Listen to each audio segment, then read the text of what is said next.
Samsung ফোনে পড়েছে লাইনের উপর লাইন, কি করবেন স্ক্রিন নিয়ে? আপনার স্যামসাং ফোনের স্ক্রিনে হঠাৎ করেই এক বা একাধিক লাইন দেখা যাচ্ছে, চিন্তায় পড়ে গেছেন? এই ধরনের সমস্যায় পড়লেই দেরি না করে চলে আসুন iFix First। চিন্তা নেই, আজকে আমরা বলবো এর কিছু সহজ সমাধান, আর তার সাথে জানাবো কখন আপনার ফোন নিয়ে অভিজ্ঞদের সহায়তার প্রয়োজন। স্যামসাং ফোনের স্ক্রিনে লাইন দেখা দিতে পারে সফটওয়্যার গ্লিচ থেকে শুরু করে হার্ডওয়্যারের ড্যামেজ পর্যন্ত নানা কারণে। তাহলে কিভাবে পাবেন সেই গ্লিচগুলোর হাত থেকে সমাধান? ফোনটি প্রথমেই রিস্টার্ট করুন। ফোন যদি হ্যাং করে তাহলে ফোর্স রিস্টার্ট দিন। পাওয়ার বাটন আর ভলিউম ডাউন একসাথে 10 সেকেন্ড চেপে ধরলেই ফোনটি ফোর্স রিস্টার্ট হবে।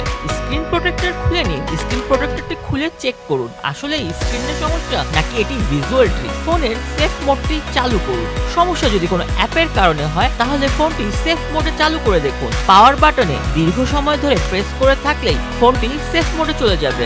এগুলোও যদি কাজ না করে তাহলে আমরা চলুন জেনে আসি ফোনের ডিসপ্লেতে লাইন আসার প্রধান কারণগুলো কি হতে পারে।